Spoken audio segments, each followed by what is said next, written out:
being wrongly reported that I think we should boycott this song of the summer. I'm not going to tell you what it is because I refuse to sing that song, but either you know what it is or you don't. And if you don't, you can go find it. It's very easy. But I don't think we should boycott. What I want is to see people understand the power of words and music and to make choices that are healthy for them. That's what I want. Do I think it matters what I want for people? No. I have finally learned that it doesn't matter and that there's no amount of sacrificing my life force energy that is going to make anybody want anything better for themselves.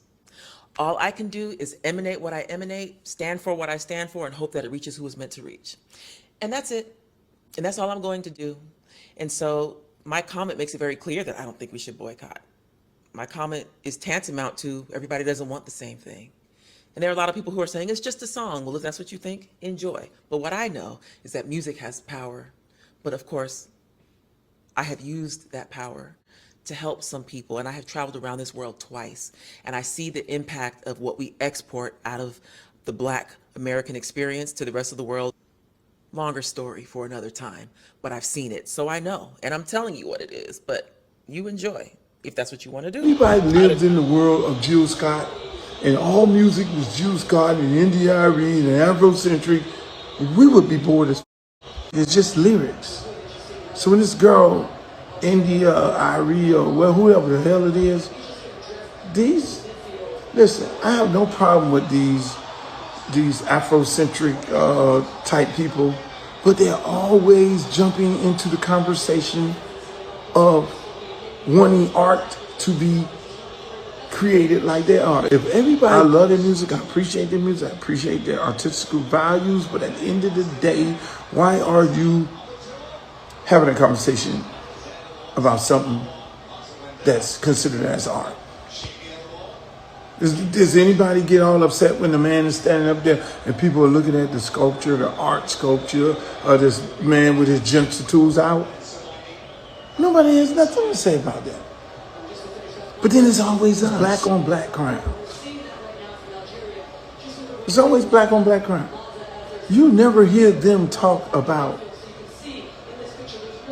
each other. You never hear the white women talk about the white man.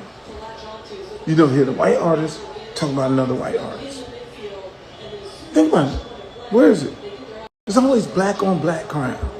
Yo, it's Big Ant, the spokesman, man. We back. Another edition of Urban Politician TV, UPTV. Make sure you stay on your pivot at all times, man. Had to come tap in, and I do want to take the time out and say happy 4th of July to everybody out there today, man. Hopefully you got a chance to kick back, relax, chill with your loved ones, your family, and things like that. But if you wasn't into that, you got to just kick back, chill, relax, do whatever it is you do. Call you something fine to come through, drink something, smoke something, or whatever you do to pass your time and enjoy yourself. Also, everybody that did have to go to work today or this weekend, had to punch the clock and grind it out, I most definitely salute and respect to all of y'all. And I want to thank all the supporters of UPTV throughout these years, man. I never take it for granted, and y'all are never underappreciated, man. I fully understand how important y'all are, so I really thank y'all and appreciate y'all. And for the people who don't understand why I salute and say happy July the 4th.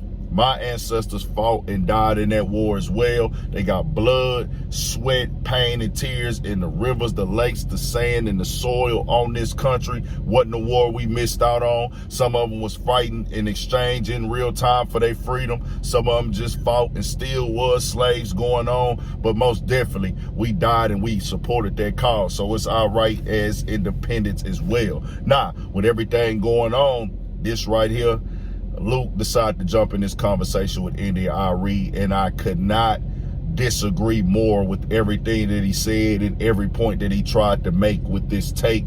It made no sense at all if we keep it all the way 100. Now, India Arie gave an opinion Sunday during the BET Awards with Young Miami and the song being celebrated, Spin That, which is about scamming, and said, I finally realized that not everybody wants to get free, and it was a very, very, very rude awakening. Shaking my head because the mass acceptance of this song is a crystal clear sign of this much bigger truth. Now that got picked up by the blogs and spread around. Y'all wouldn't see this normally, but once it get highlighted, it get people arguing and going back and forth, it's going to become news of the day. So that's what happened with that. Now, the things that Luke said right here, now Trick Daddy, he just jumped all the way out there and made no sense in what he was saying, because let me be clear with y'all right here, bro. First of all, when I hear Luke say, black on black, why is it always black on black crime? This is not a crime that she's committing. If anything, she's saying, hey, wake up the conversation of us promoting crime at all. You know what I'm saying? She gave her opinion. Her giving her opinion is not a crime. The song is about scamming and tricking and getting dudes to trick, finessing and all that. And it's being highlighted as something that is positive. And hey, let's go do this and let's go do that. Now, me, I'm somebody that engages in this stuff, not spitting that exactly, but I listen to all the trap, street, hustle, get money, get fly, everything, bro. I jam it all and I rock with it. But if somebody who is older telling me the truth about it, I'm not finna go discredit her and dog her out and call her a hater when this is what she came in the game as. This is what her catalog has been about. Loving yourself as a black woman. Don't try to think you gotta put on, be cool. Black people love yourselves. That's been her whole thing in the game. So to come out here now and say that she wrong for standing on what she believe in and giving her honest opinion about the art, that ain't that. Also, what Luke said that made no sense to me at all is we would be bored with just their music. You say that now, but back in the day, they didn't have rap music and that type of stuff coming out, bro. They had to, and they was selling out shows, big superstars and everything of that nature without doing the wild and saying the ratchet and hood and things of that nature, bro. We come from gospel music. We come from jazz and soul and things of that nature, the blues. That's what rap even deprives from with the sample. So that made entirely no sense. Then also, you just threw in Jill Scott. She ain't even say nothing. So you just, hey, man, we gonna dog y'all out. Y'all ain't this, y'all ain't that.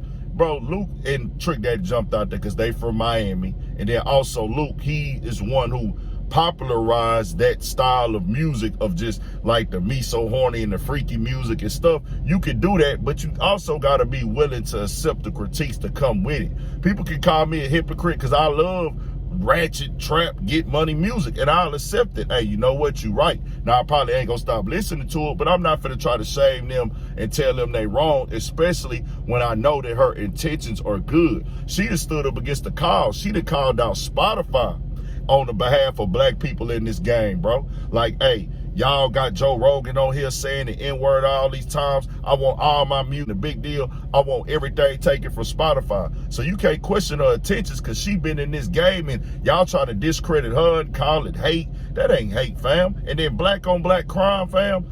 Crime, people gonna commit crimes on the people who they are in proximity with. Mind you, Luke is running for Congress right now, y'all, and he talking like this. You should be able to accept the criticism if you're going to put your art out there. He compared it to the arts of the Shakespeare's or whatever, them naked Roman times, bro. You can look at that art and give it an opinion on it. Art is subjective, bro. So when he jumped out there, it's like y'all trying to just dog them out. I ain't feeling that, bro, because I'm the one that'll wear it. Hey, you know what, Arie, you are right. I've seen kids saying to spin that and the scamming. Am I going to tell my daughter or if I got a daughter, or tell my younger nieces or my little cousins, hey, yeah, that's how y'all need to be? Or I'm going to say, nah, we got to have a conversation about this. Why are y'all hearing this? Or, hey, if that, when y'all rapping and singing it, I got to let y'all know this is how this really go in life if you jump out here in this lifestyle. So it's things that got to be critiqued out here for the balance. So I didn't agree with what Luke said right there. It just is what it is. He jumped out there and they ride for the cause of Miami. And then they ride for the cause of the freedom of the speech, which you can have freedom of speech, but you're going to have to accept the critiques. It is what it is. You can critique me, whoever, call me a hypocrite. I'm not going to tell somebody they wrong when they pushing the right message, though. Stay on your pivot. We got more coming, more videos, all that. 1,000 for shit show. More coming.